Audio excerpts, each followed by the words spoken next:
Now it's time for Toker Talk Radio, the voice of the marijuana nation. What are you people? On dope? Where you can toke. I inhale frequently. Or you can talk. I experimented with marijuana and didn't inhale. Or you can toke and talk. 10 federal criminal penalties for possession of up to 1 ounce of marijuana. While we talk about toke on Toker Talk Radio. So, by the way, when it comes to pot, if you're 40 years old, you live in a log cabin in Oregon, you got 12 giant pot plants in your backyard, have a ball. Live from beautiful Portland, Oregon at Rolla J Studios. Hey, this is great. Just not cannabis. Plus your calls live at 971-533-7111. They're walking on their pants with their cap on backwards, listening to Enema Man and Snoopy Poop Dog. What's to keep somebody from getting all potted up on weed and then getting behind the wheel? Gateway theory doesn't work. It's a reality. Holland, is it real? Don't tease me. We're locking up people that take a couple of puffs of marijuana, and the next thing you know, they got 10 years. And now, here's your host, the guru of ganja graphics, the sultan of sativa statistics, and the worst nightmare of a reefer-mad prohibitionist. A polite, perspicacious, productive pothead with a propensity for PowerPoint. Radical Russ Belville. All right. Welcome back. It's time for Toker Talk Radio. Our phone lines are open at 650-LEGAL-MJ. 650-534-2565. That's LEGAL-MJ, our new Google Voice number. It also has a voicemail line on it, so you can call in 24 hours a day, 168 hours a week. You can call it any time and leave a voicemail message, and if you do, we might play it back on the show. So there's that. Such a great day here in beautiful legal Potland, Oregon. I'm having a good time going through these debates with the anti-Prop 64 people. Oh my God. If you follow my Twitter feed, you know that I've been going round and round with Letitia Pepper. She was around in the Prop 19 days, too, so she's not a noob by any stretch of the imagination in this. You know who I miss, though? I miss Dragonfly De La Luz. Where the hell did she go? Dragonfly De La Luz. If you're out there, baby, I miss you. She hates my guts. It's okay. There are a few people that hate my guts. Actually, more than a few. There are some people that hate me for expressing my opinion. It's the damnedest thing. It's really interesting, isn't it? That's okay, though. And it actually has effects. It actually has practical effects. I'm not going to talk about them. Anyway, I'm really excited about going through these arguments with these people because, there's some folks out there that actually believe this stuff. The people I'm trying to reach in these Twitter arguments and these anti-Prop 64 stuff, there's always going to be a fringe minority that's going to, there's no way of convincing them. There's nothing I'm going to say or write that's going to change Letitia Pepper's mind and make her go, oh, yeah, well, Prop 64, I guess I will vote for it. No, it's never going to happen. What I'm concerned about, though, is that there are voters out there, let's call them, as I believe was it Bush that said the low information voters? Someone in the Republican side was low information voters, average folks that don't care about politics. They care more about what's going on in The Bachelor than what's going on in the White House. Low information voters don't care about politics, not read up on the stuff, not really investigating what's going on. They don't care. They kind of know there's legalization on the ballot, and that sounds interesting. And again, most people aren't pot smokers. So the effect that the anti-Prop 64 people have in the Stoners Against Legalization movement is pretty negligible on the ballot overall. But I don't like putting any vote at risk. I want to get as many of them as possible. I want our initiatives to win as large a vote as possible, a large margin as possible. I want these wins to keep getting bigger, right? We started off with Washington and Colorado both passed their legalization by about 55%. We followed that up with Oregon voting at 56%. So this can make a huge difference here. Let's go to our phone lines. We got a call from the 973 area code. You're on the air with Toker Talk Radio. What's up? Hey, Russ. Glad to talk to you. Longtime fan. Listen, I wanted to talk about something that I haven't heard a lot of mention on, and I've been following Twitter feeds, the marijuana Twitter feeds, closely, the reliable ones, yours, of course, Tom Angel, Dan Riffle, MPP, Ethan Edelman, all of these guys. And what I'm interested in, and frankly quite worried about, is that there's a recent poll on Proposition 64 in California, which is supposed to win by a mile on Election Day. But the most recent poll from Survey USA has it up only by 52 to 40. And even in the notation on the poll from Survey USA, they say that it's typical for ballot measures to become less popular as Election Day goes forward. Mm-hmm. In other words, they sort of lose momentum because apparently people aren't in favor of something, they just figure the no vote is a vote for the status quo. Right.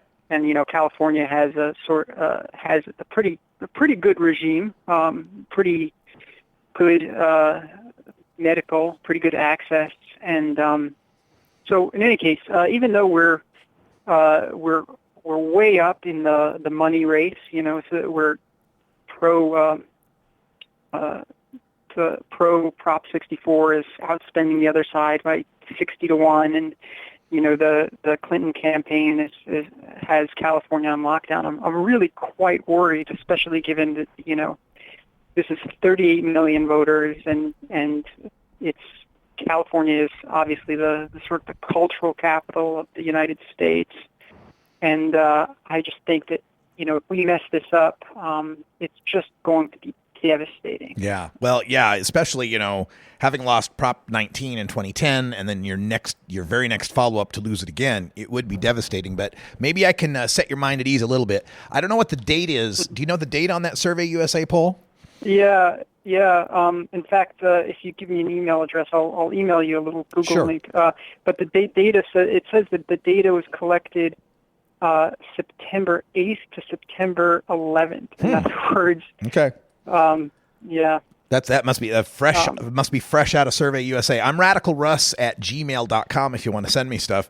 I reported on the poll today that came out of USC LA Times, and it was a 58%.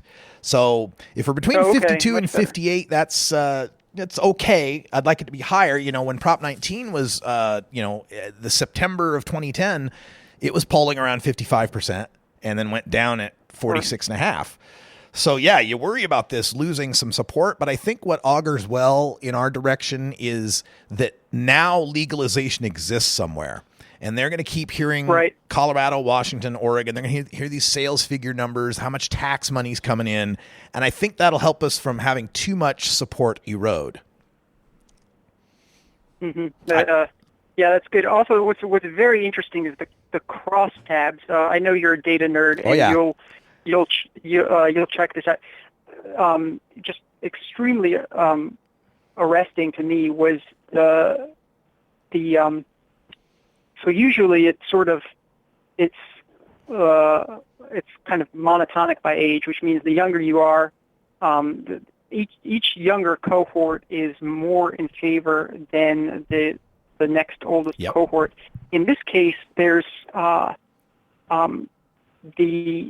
I guess you would call them the Gen Xers, people from 35 to 49, are polling yes at the exact same rate as 65 plus, which strikes me as really weird.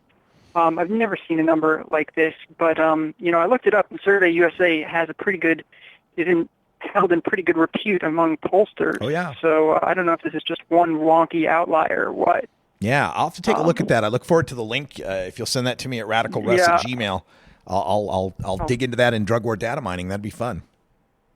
Great. Thanks so much. I appreciate the chance. Thank you for being the very first caller on our new 650 Legal MJ line. Awesome. You're the winner. Take care, man. Yeah, the line is open, 650 Legal MJ. We're going to take a break here, and we'll take more calls when we return at 650 Legal MJ. That's 534-2565. We'll also take a look at some of the other stories that are percolating around the marijuana web when we return.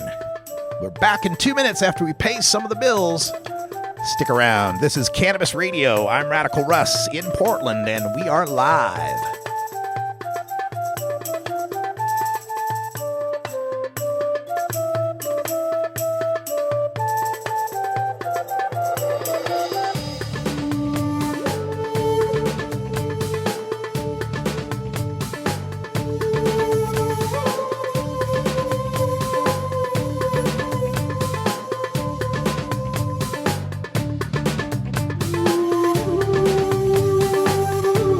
The Russ Belville Show on CannabisRadio.com.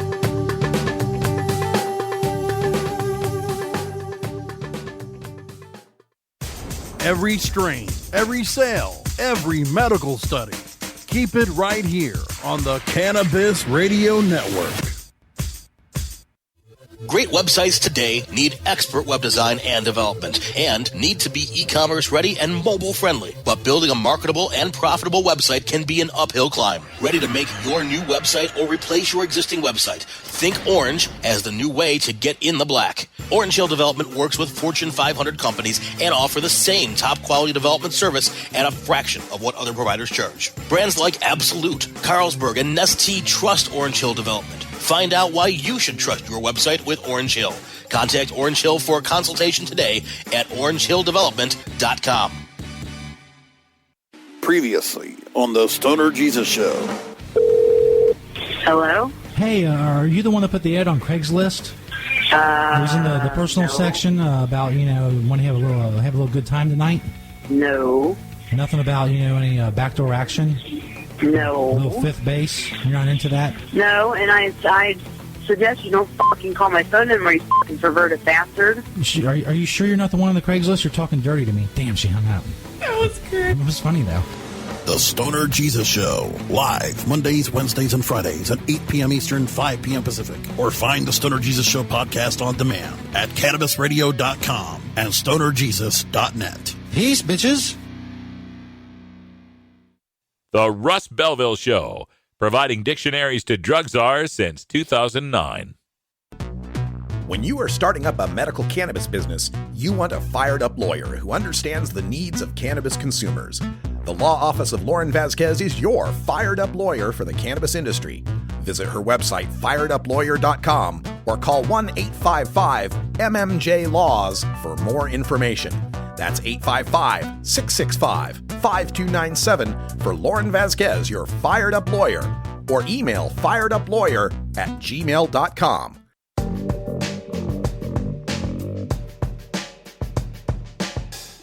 Warning, hits taken on this show are larger than they appear. Do not try this at home. These people are professionals. Or at least they pay me to say that. This is Dan Michaels from danmichaelsaudio.com, and you're listening to Radical Russ on CannabisRadio.com. Welcome back, everybody. 14 after the hour here at Toker Talk Radio. Checking out my Twitter feed. I just got a tweet from somebody 38 minutes ago that says, Prop 64 is down to 52% today. Alma is doomed. I knew it was when I heard you were supporting it. That's Patrick Moore, goes by @Dr. Mesmer, jumping into the Letitia Pepper feed.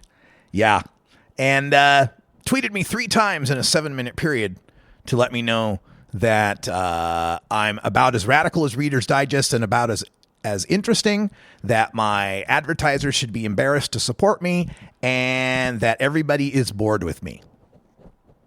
Okay, so bored with me, you tweeted me 3 times in 7 minutes. Who the fuck are you again? Nobody? Okay, got it. All right, let's pull out the band hammer on Mr. Patrick Moore because I haven't got time for this kind of bullshit. So we go online to the blah-de-blah-de-blah, and we say block. Because I am just, I'm tired of my world being clouded by the rambling gibberish of idiots who want to keep me a criminal. I'm just sick of it. And the way they try to couch their opposition as if there's some sort, like they've got the secret that nobody else knows. Like they are the Rebel Alliance fighting against the big galactic corporate empire that's coming to take over marijuana for the 1%. When I get those comments, it cracks me up. I love that. Oh, it's going to be corporate marijuana. It's going to be taken over by the 1%. The 1% is going to own it. It's all going to be corporate. Why are you more afraid of the legal capitalist system than the prohibition system? For 80 years, we've had this policy that says if you grow pot, we can take your stuff, your kids, your job, lock you in a cage. We've had $1 trillion spent over 4 decades to fund federal, state, and local police agencies to outfit them with military gear and advanced eavesdropping technology to eradicate every cannabis plant they can find. But you're more afraid of a legal corporation farming cannabis and selling it at a store. That's your fear. I just don't understand fearing legality more than prohibition. This wail about, oh, the 1% and the can, oh, it's Sean Parker, billionaire, and they're taking it all over. It's all going to be the 1%. Tells me that you got a very narrow and immature understanding of how the world works. What is it? Why did you think that cannabis, once legalized, would be different than any other consumer commodity? In America and most of the Western civilizations, we don't barter. We've come up with a capitalist system. We've come up with a system of somewhat regulated markets to produce, buy, sell, and transport consumer goods. From IKEA furniture to whoopee cushions to dildos to kumquats. It doesn't matter.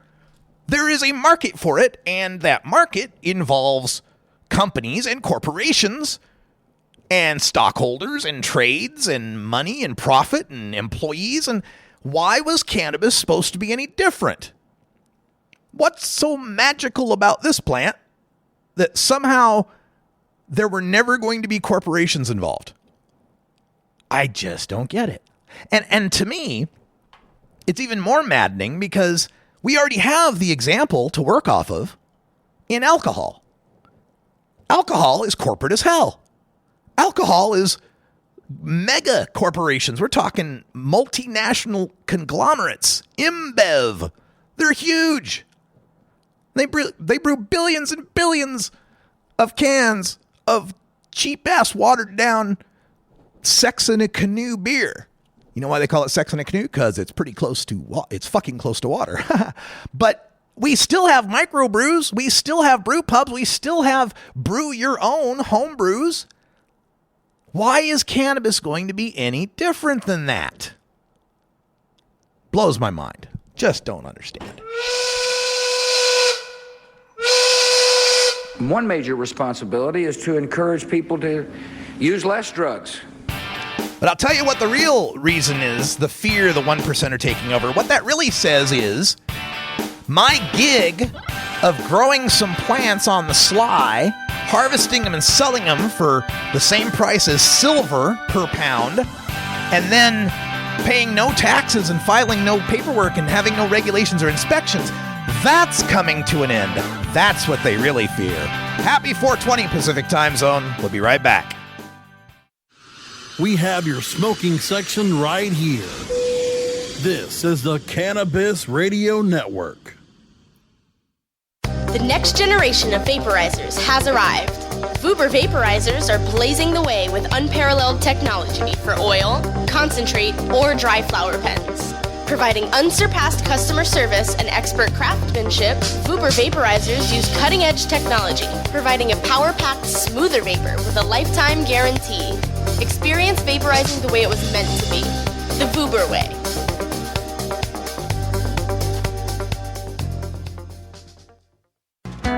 Hey, this is Willie Nelson for Normal.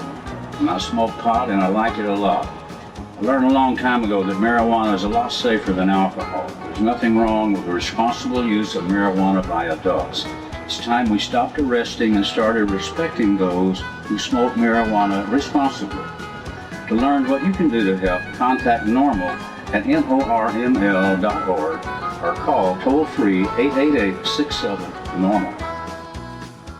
You're not high. You're listening to the Russ Belville Show on CannabisRadio.com. I opted for convenience to use my personal email account. Okay. Maybe you're high, too. New beginner guitars and banjos are often constructed much better than ones built before your time. Why struggle? Get a new instrument or fix the old one. The trusted professionals at the Fingerboard Extension will evaluate your instrument for free. Repairs are priced for people who work for a living. Stop by the Fingerboard Extension downtown Corvallis at 120 Northwest 2nd Street today, or check out its inventory on the web at fingerboardextension.com.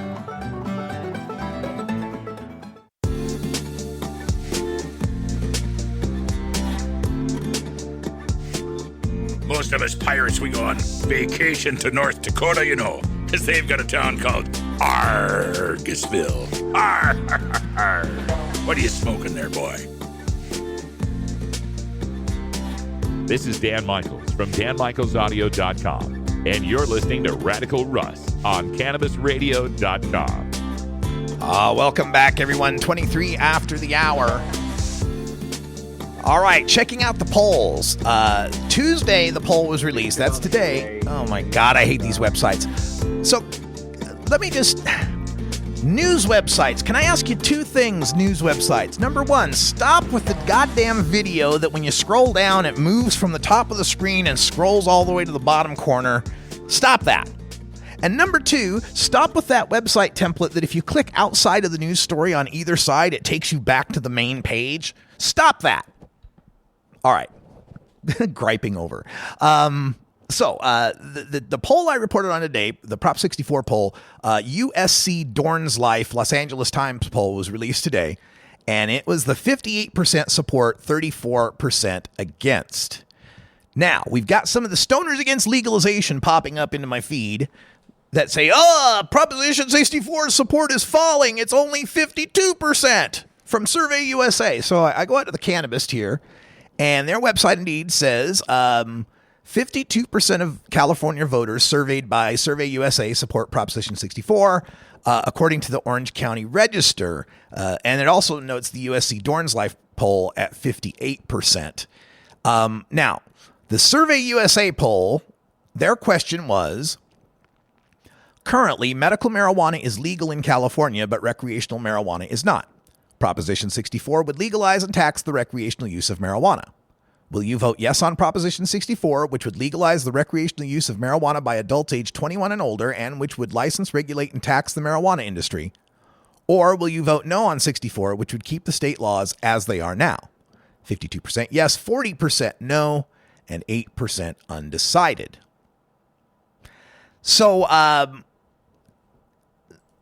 first of all, the idea that two polls that are showing it will pass is a bad thing is kind of funny. But what they're going to is there's a story at 24/7 Wall Street, and they're talking about how Pew Research back in May found a 64% or a 60% support. And Survey USA now says it's slipped to 52%. Now, it would be interesting to find out the Pew Research May survey. Let's see if I can find that. May marijuana poll and see how they asked their question and whether or not it was specific about the marijuana legalization. Marijuana California. Let's try that. Because if it's just asking, do you support the legalization of marijuana, it may not be the same deal. Let's see. The Public Policy Institute poll also shows majority support. Let's see. Pew Research 2015. What I guess the main point to make on this is that whether or not support is rising or falling is difficult to ascertain between the different ways that they ask the question. And so if we don't know exactly what the question says, it's going to be harder to determine what the actual change has been. I haven't seen the Pew poll. I'm not exactly sure how it's breaking down. But I wouldn't worry too much about this. I think the support is still high in California. We're going to see a lot of spending by the other side, but we're also going to see, the Prop 64 campaign has a lot of money, and they're going to be able to put their commercials out as well. The frightening thing, I think, about trying to legalize California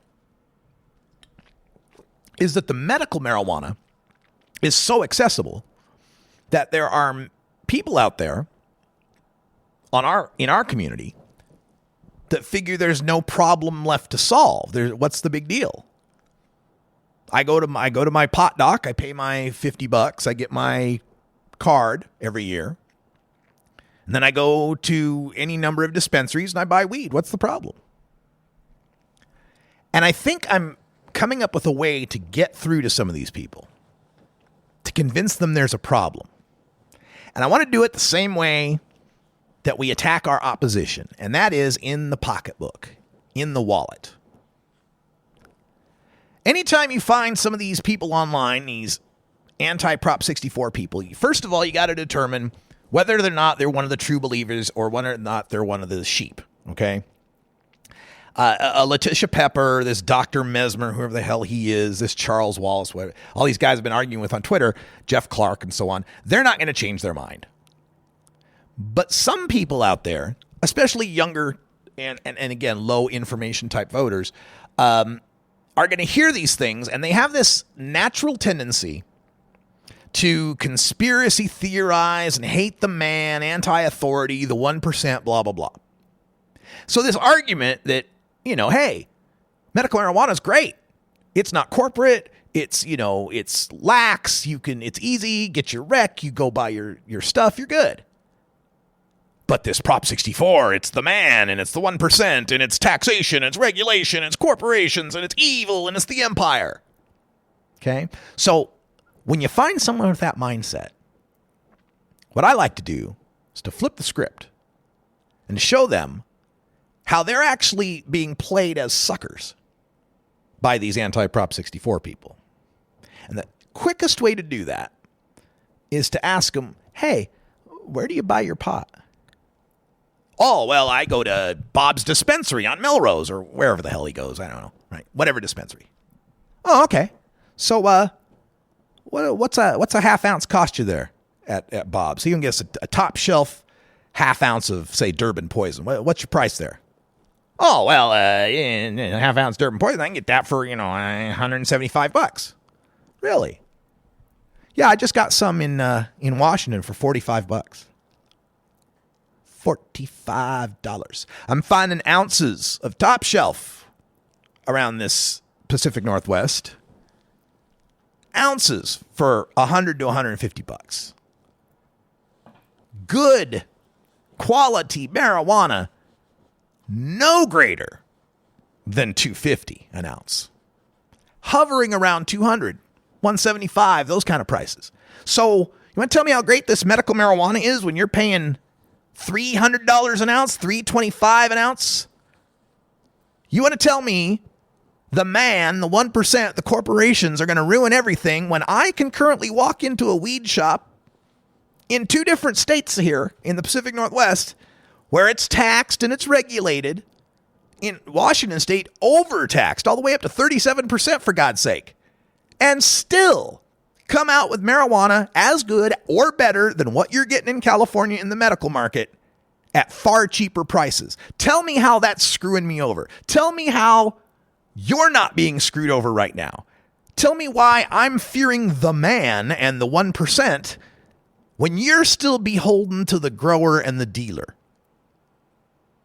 where you're not getting any better break on prices than the guy I got my eighths from in the parking lot of a Walgreens in Boise, Idaho. That's where we start to win those hearts and minds. To let them understand that what medical marijuana is in California right now is a market capture. It's a artificial restriction of the marijuana market that favors Northern California growers and Southern California dispensary owners, that allows them to have just enough illegality involved, just enough prohibition to keep that price at the same prohibition $300, $350 an ounce price that they've grown to know and love, just enough to keep that wholesale price for those growers in the Emerald Triangle up above $1,000 a pound, just enough risk to maintain the prices, but so little risk that we don't have to worry about going to prison anymore, getting busted by cops or raided. Maybe the DEA or the IRS, but for the most part, we're scot-free. See, that was the vision of legalization that so many of these growers and dealers back in the day envisioned. What they thought legalization meant was, we keep doing what we're doing. We still have our carefree, sleep till noon, make our own schedule, play in the dirt, farmer's lifestyle, but we get drug dealer profits from it. And there's no chance of going to jail. That's what they thought legalization meant. Keep everything the way it is now, but just take the cops out of it. Take the possibility of jail out of it. But otherwise, everything's just the same as it is now. We make a ton of profit. We have a really cool lifestyle we get to lead. That's what they thought legalization was. And so that's why no legalization initiative is ever going to satisfy them, because no legalization initiative is ever going to do that. Sometimes you'll hear these guys misuse the word decriminalization in this respect. They'll say, I want it decriminalized. And what they mean is, I want it unregulated. I want there to be no regulations or laws whatsoever on marijuana, so I can do with it whatever I want, anytime I want, anywhere I want, sell it to whoever I want, pay no taxes, have no inspections, have no labeling or worries or restrictions on how I sell it or market it. And that just ain't happening. Cannabis is a consumer commodity. It will be subject to the same rules of supply and demand and markets and laws and regulations and taxes and inspections as other consumer commodities. And at first, more so than other consumer commodities. It's going to be far more restricted, and that's just the way it is. You can wish and hope and quote Jack Herer and sprinkle fairy dust on it for all I care, but reality is reality. So for these Californians that think you got it so good with medical marijuana, and again, first of all, it's kind of short-sighted, because there's still lots of places in California they don't have it so good. Well, they don't have dispensaries, they don't have access, where they got bans on growing indoors and outdoors. Of course, if you're being selfish, why would you care about not just other Californians in areas of the state that aren't so friendly, but for that matter, the rest of the country, the rest of the world that is sitting around watching the 2016 election, waiting for that big domino of California to fall that they know triggers the rapid de-escalation and dismantling of the drug war. And these people want to piss it away so that they can keep their laxly regulated, high-profit lifestyle. Well, I've had it. I'm done with them. I find them on my Twitter feed anymore. I'm just blocking them. I got my day full dealing with the Kevin Sabets of the world. Actual, qualified, influential opponents who really do hate marijuana. I don't have time for the Letitia Peppers anymore. $1,000. You want me to debate one of these people? $1,000. Other than that, ain't got time for them. I'm going to take a quick break, pay some bills. When we come back, we got more on Toker Talk Radio. Phone lines, 650-LEGAL-MJ.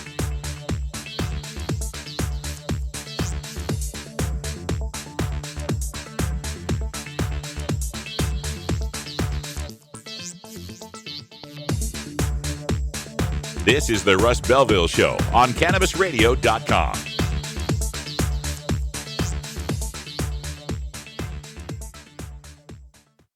Earn your PhD in THC monetization with CannabisRadio.com. Don't be late. Play as Ted Growing, expelled botany sophomore and the biggest grower in town, only on Weed Firm Replanted. Available on the App Store and Google Play. It's a lot of work being the biggest grower in town. Maintaining a room full of plants while dealing with a slew of eccentric customers? From a hardcore partier to the curious neighbor next door. Is anybody home? Help me expand my bud business by unlocking new strains, customizing my grow room, and completing challenges that you can't get enough of. Grow your empire so big you can see it from space. Low on funds? Don't worry. Weed Firm Replanted is free to download. Download Weed Firm Replanted for free on the App Store and Google Play today. Get growing, Mr. Growing. Tommy Chong is ready to cut through the smoke and change the tone of Tilk Radio. Obama, for instance, no matter what he said, there's a whole bunch of people that are going to be against him for saying whatever it is. Santa Claus is a nice guy. Someone says, oh, Santa Claus must be a thief if Obama likes him. You know what I mean? Yeah. It's a racist attitude. The Tommy Chong Podcast, only on CannabisRadio.com. Welcome to my world. You're not high. You're listening to the Russ Belville Show on CannabisRadio.com. I beat China all the time. Okay, maybe you're high, too. Coming soon to a city near you, Cannabis Finance Boot Camp. Get all your cannabis accounting, legal, and compliance questions answered by their knowledgeable panel of industry experts who want to help your cannabis business boom. Whether you're a grower, dispensary operator, or a newcomer to the field, your cannabis business needs Cannabis Finance Boot Camp. For information on upcoming events, visit CannabisFinanceBootCamp.com.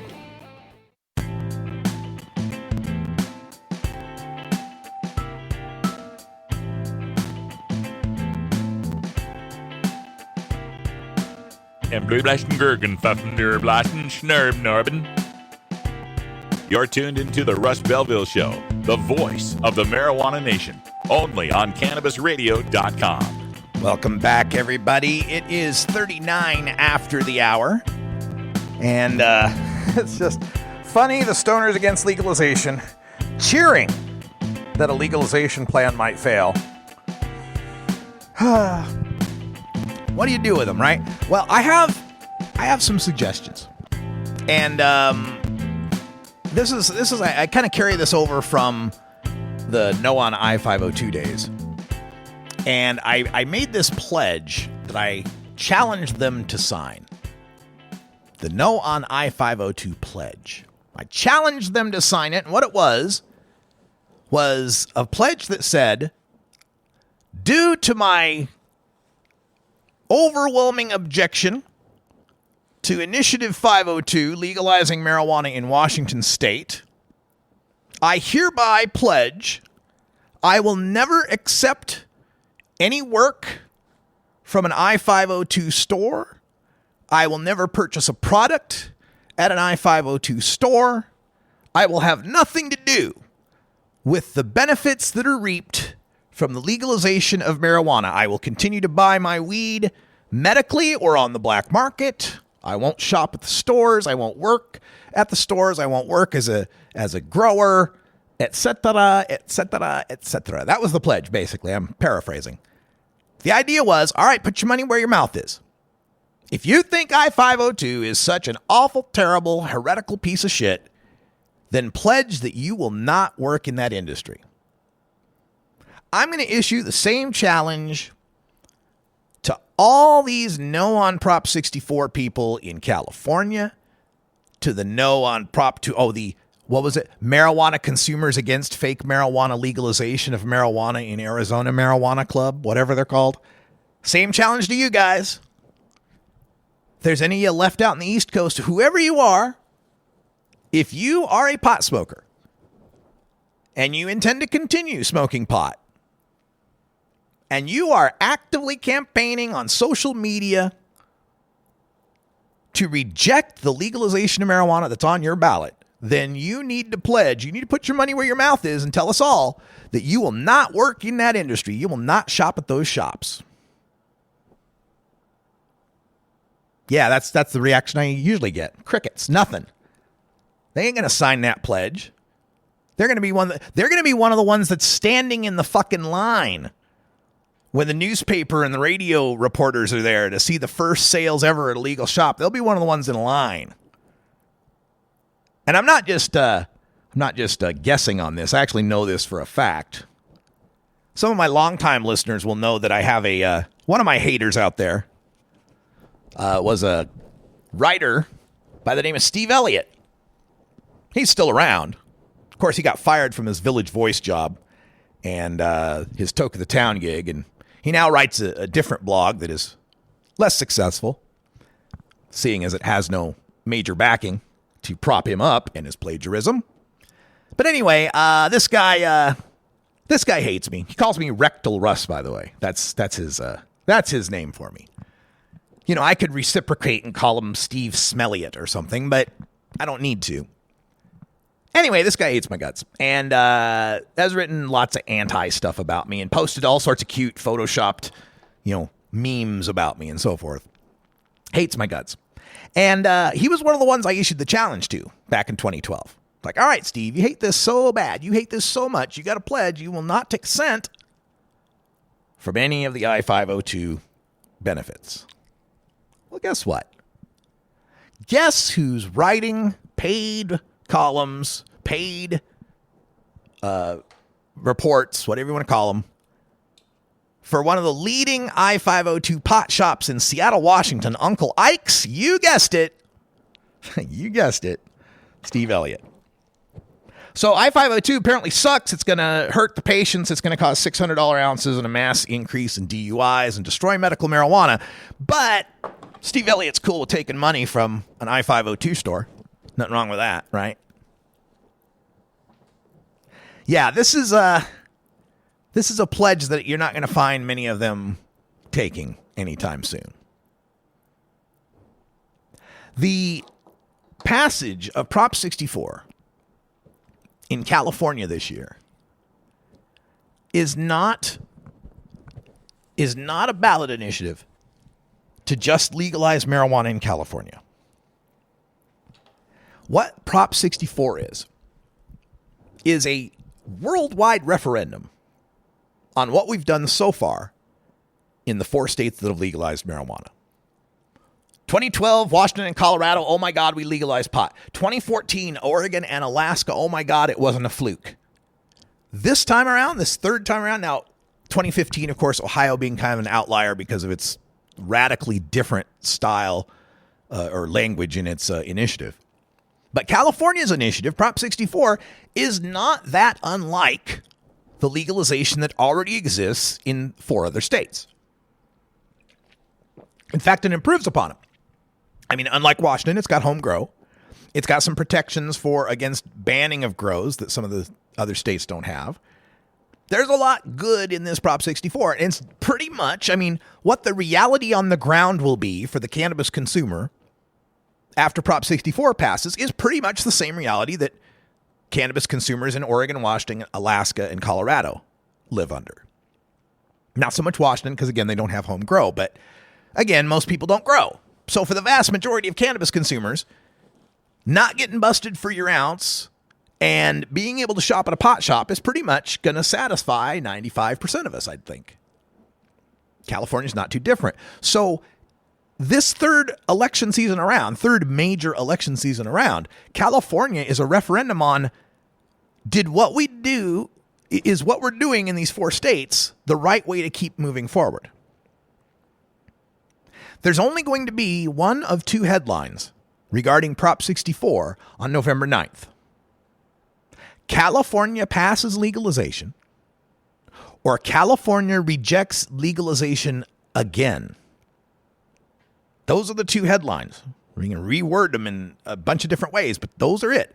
The headline's not going to be Rebel Alliance saves California from certain legalization disaster. Letitia Pepper saved the day by keeping prohibition intact. Those are not going to be the headlines. Either California legalizes or it does not. And if California legalizes, after 4 other states have legalized, and alongside possibly 4 more other states legalizing, that sends the message loud and clear that the path forward in the United States of America henceforth shall be to the legalization of marijuana nationwide. Once California's in the bag, and hopefully 4 more other states, and we got 9 legal states in Washington, D.C., almost 20% of the country that has legal marijuana, more than half of the country that has medical marijuana, it then becomes overwhelmingly inevitable. But if California fails twice in 6 years, if California remains the only place on the West Coast without legal recreational marijuana, especially if it gets surrounded by Nevada and Arizona passing it, then the prospects for legalizing in California dim to 2020 at best. At worst, a loss in California could be the turning point, the swing of the pendulum away from marijuana legalization. It could be that, I could see op-ed writers saying, America has come to a point of sober reflection in the move to legalize marijuana, with California rejecting marijuana for the second time in 6 years. Critics are saying more needs to be observed in Washington and Oregon and Colorado and Alaska before we move forward. Let's wait another 4 years. Let's see what happens in those other states.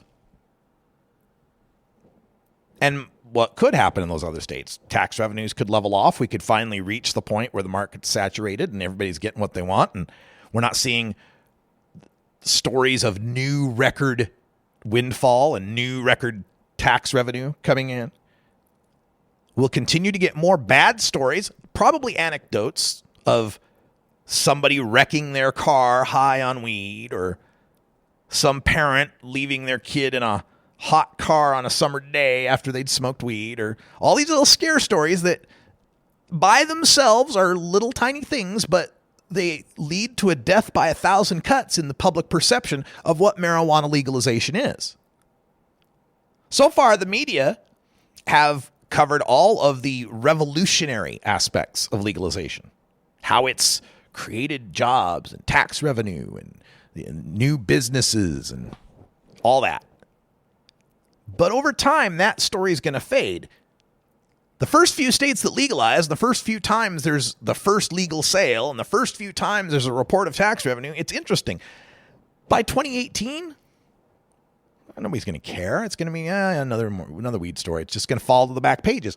And so these editorial writers and these newspaper editors and web editors are going to have to look for new, interesting, clickable, readable stories about marijuana. And those will start to become what we find in other parts of the news. If it bleeds, it leads. We're going to find all these bad stories starting to crop up. Our opponents will start funding more studies to find out the bad things that are happening from legalization. Don't take any of this for granted, folks. We got to get this passed. We got to get Prop 64 passed. For these stoners against legalization, man, that are only looking at their little world of being able to buy their weed at the dispensary and get their rec at the pot shop.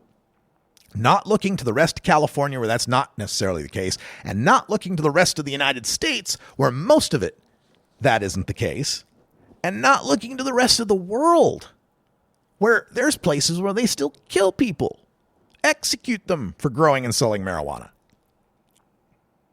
And to not understand the pivotal place, the keystone that is California in this whole situation, is to be woefully naive and ignorant about how the world works.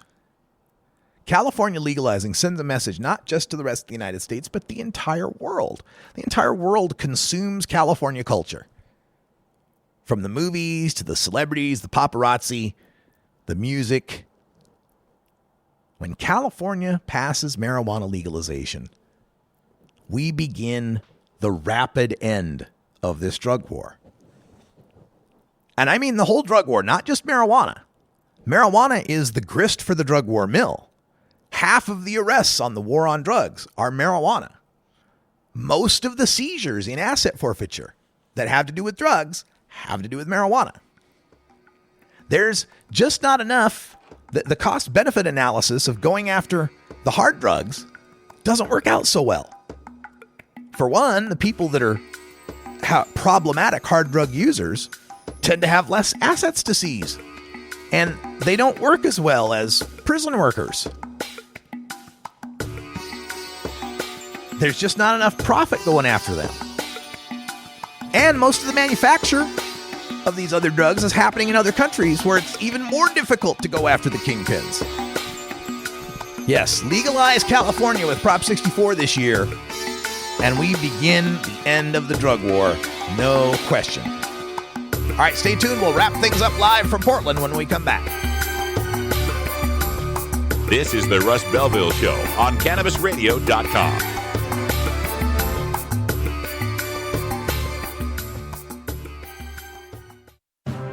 Forwarding the cause of legalization and research of the growing cannabis industry, one podcast at a time. The Cannabis Radio Network.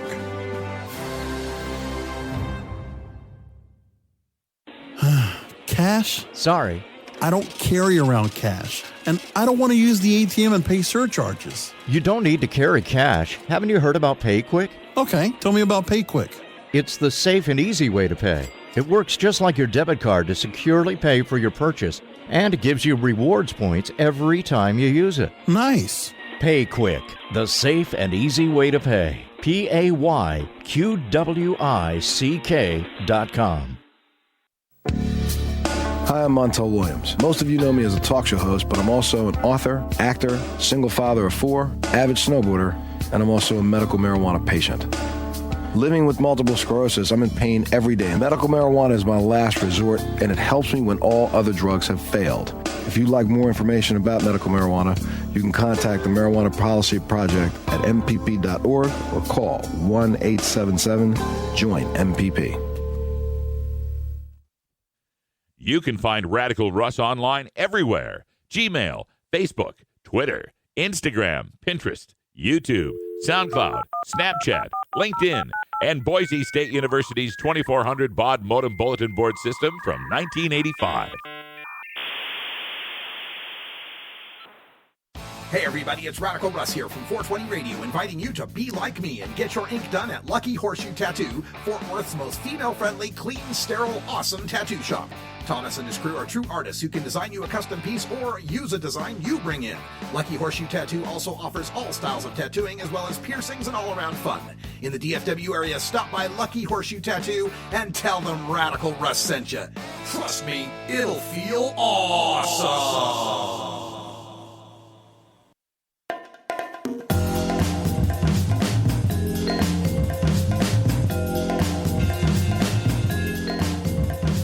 Remember, friends, there's more to life than marijuana. I just can't remember what it is. Why'd I come in here? You're tuned into the Russ Belville Show, the voice of the marijuana nation, only on CannabisRadio.com. Welcome back, everybody. 55 after the hour. As we close up, I want to leave you with a tidbit I got today from a fellow activist, Jennifer Alexander, here in Portland, Oregon, who notes that Kevin Sabet and the Oregon Marijuana Summit isn't happening this year. And we think that's weird because in 2012, when we were voting on legalization, 2012 or 2010, we were voting on a medical issue in Oregon. I think it was dispensaries. And in 2010, Kevin Sabet showed up with cavalry and a cavalry full of, rehabbers and those types to have the Oregon Marijuana Education Summit. And we complained. We said, that seems like you're trying to do something to fight our initiative. No, it's just about education, he said. But strangely enough, in 2011, when we didn't have something on the ballot, no education summit. But in 2012, when we had legalization on the ballot, there was Kevin Sabet again with an Oregon Marijuana Summit to educate people around the state about marijuana. But he insisted, not to compete or to campaign against the legalization initiative. But then in 2013, no Oregon Marijuana Summit. That's strange. But in 2014, when we had legalization on the ballot, suddenly there was Kevin Sabet again in the Oregon Marijuana Summit. Now, that time is when I got involved and started doing open records requests to the counties that were helping to bankroll Kevin Sabet to the tune of $3,000 an appearance.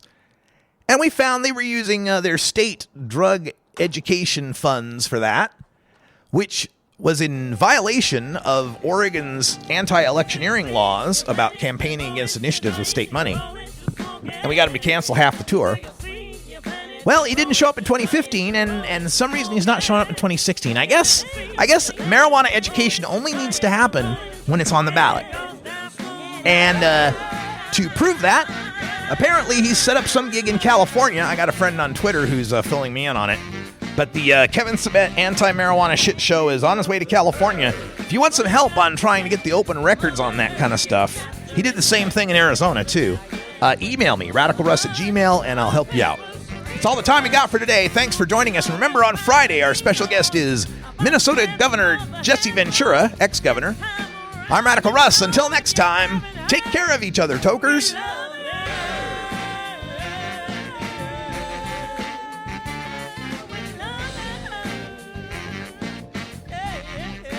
This is the Russ Belville Show. The Russ Belville Show is blogging and podcasting daily at RadicalRuss.com. You take a seed, you plant it, you grow it, you dry it, you roll it, you smoke it. You take a seed, you plant it, you grow it, you dry it, you roll it, you smoke it. You take a seed, you plant it, you grow it, you dry it, you roll it, you smoke it, and it goes down smooth.